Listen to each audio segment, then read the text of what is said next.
Whenever people think about retirement homes, they probably think about dingy hallways and seniors just sitting around, similar to a zombie movie. Although this might be true to an extent, the people there have lived lively and vibrant lives and have experienced all the changes that life brings, from retirement, divorce, the arrival of a child. They have firsthand experience with the difficulties of life and navigating through it. I first started working at my job at a retirement home last year. I loved talking to the residents and them fawning over me like grandparents over the smallest thing I did, whether it was carrying multiple glasses with one hand or memorizing their order. One of the residents even said that I looked like Brad Pitt, which just made my day because I don't look like him at all, so I don't know. But I love talking to the residents. Some of them would talk to me freely. They would be eager to tell their story and say every little thing. However, with others, it was more difficult. It was like putting together a puzzle piece of their lives with 1,000 different pieces to put together. I even made it a game with myself, trying to guess everything I could about their lives, and if I got it right, I would win. As we started talking, I asked them about Austin and the changes they had seen since growing up there. They talked about the ever-changing landscapes and reminisced about former staples, such as Threadgill's and Cat's Deli, both of which are closed now. A discussion point that piqued my interest was thrifting. Thrifting, which has been around in Austin for decades, is a passionate hobby of mine. Austin, Texas is known for its music, art, and hippies. Over the years, Austin has changed, though. It's pushed out the hippies that gave it its name of the once hippie haven, and now it stands as just another city with skyscrapers that loom over the city and chains and nothing important about it. However, there still remains a part of Austin's heritage, the thrift shops. Thrifting is a passionate hobby of mine. I initially started thrifting as a way to hang out with friends and save money on clothes. However, it has generally turned into a passionate hobby of mine and has developed over the years as a place of comfort and stability in my life. My closet has become a hodgepodge of different eras, styles, and designs. The amalgamation of the clothes seemed like a terrible idea. However, when all combined, they create an excellent style that uniquely defines me. Expressing yourself through clothing is a unique way that not a lot of people know how to do, but thrift shops make it easy to do. A friend of mine is very into cats, and so I set out on a journey to find cats, to find out a cat shirt for him to help him express himself.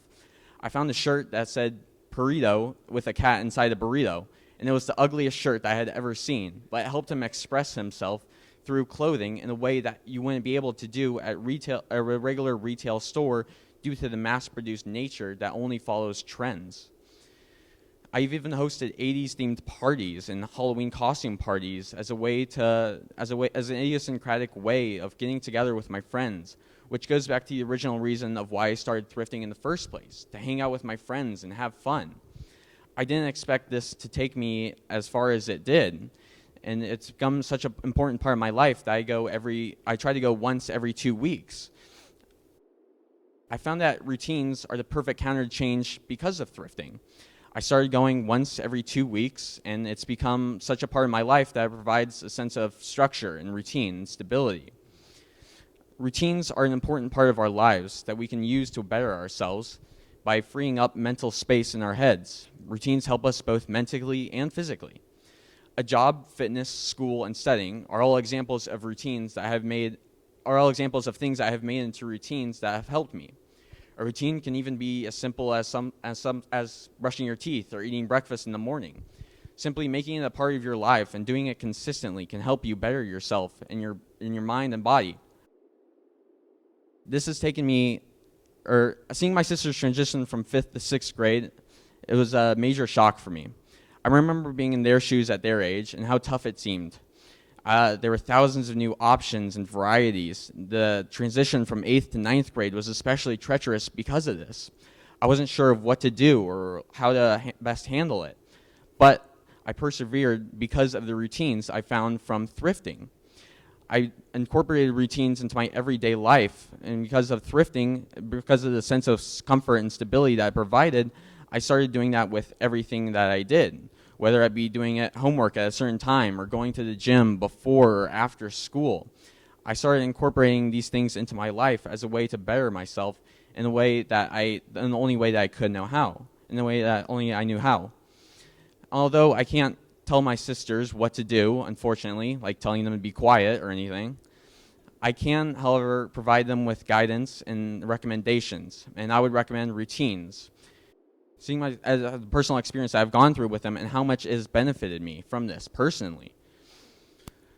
Routines are the great way to counteract change, and although we can't control we can't control external factors that cause change, we can control how we respond to change. Getting together with friends and family is also a great way to help support yourself through change. The support and comfort they bring to you is a great way to help help you through this. Although we can't control the external factors, and although change may be inevitable, we can control how we respond to it, and we can control what we do to counteract that. And through our continuing endeavors, we can continue to fight against the change. Although we might not be able to fight against what it does to us, we can fight against the mental effects it has. And through routines and such that you find support you can find a way to better yourself through this. And though through routines and everything that we do, we can help fight change through resilience and grace in a way that only we know how to. Thank you.